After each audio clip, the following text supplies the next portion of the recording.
पुरानी विरासत वाली हवेली में जब मैं छोटा था तब रहता था।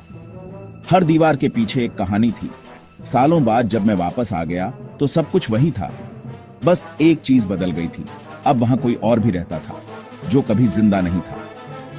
आज जो मैं आपको बता रहा हूं वो मेरी जिंदगी का सबसे खौफनाक पल था। अगर आपके पास भी एक पुरानी विरासत वाली जगह है तो सोच समझ के ही वापस जाना।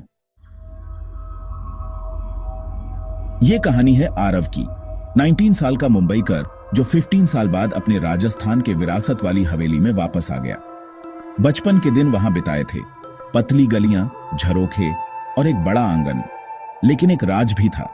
उसकी दादी ने कभी एक कमरा बंद करके रखा था। कहा था, यह कमरा कभी मत खोलना। उस वक्त तो डर लगता था, पर अब आरव परिपक्व हो चुका था। सोचा नवीनीकरण शुरू करवाएं। पहला काम वही बंद कमरा खोलना। जब उसने ताला तोड़ा, एक पुरानी बदबू ने स्वागत किया।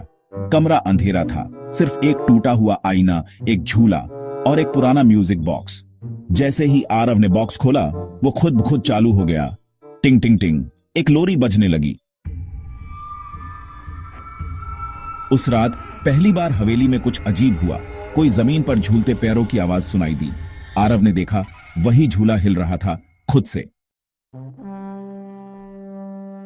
अगले दिन एक पुरानी डायरी मिली हमें कमरे के नीचे छुपे लॉकर में। उसकी डडी की लिखी हुई। उसमें लिखा था, 1930 में हमारे घर की छोटी बेटी मीरा इसी कमरे में खेलते हुए मर गई थी। तब से उसका बहुत यहीं रहता है। वो किसी को अपना खास खिलौना लेने नहीं देती। म्यूजिक बॉक्स उसकी जान है। आरव ने डायरी रख दी। उस पर रात म्यूजिक बॉक्स फिर चालू हो गया। इस बार एक और आवाज आई, वापस रख दो, मेरा खिलौना है। डर के मारे आरव ने सब कुछ बंद कर दिया। अगले दिन उसने पंडित बुलाया। पंडित ने कहा, इस हवेली में सिर्फ यादें नहीं, कुछ अटकी हुई आत्माएं भी हैं, और तुमने जिसको जगाया है वह छुप कर नहीं रहेगी। आरव ने तुरंत नवीनीकरण रद्द किया और मुंबई लौट गया। लेकिन कहानी यहीं खत्म नहीं हुई। 2 हफ्ते बाद आरव के मुंबई फ्लैट में एक कुरियर आया, बिना प्रेषक के। उसमें वही म्यूजिक बॉक्स था, और तब से हर रात 3 बजे उस बॉक्स से लोरी बजती है।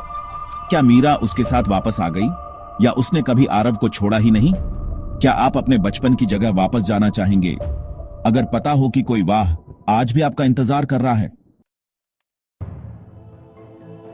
अगर यह कहानी ने आपके रोंगटे खड़े कर दिए हों तो लाइक कीजिए, कमेंट में अपना रिएक्शन लिखिए और चैनल को सब्सक्राइब करके बेल आइकन दबाइए, क्योंकि अगली कहानी हो सकती है आपके अपने घर की।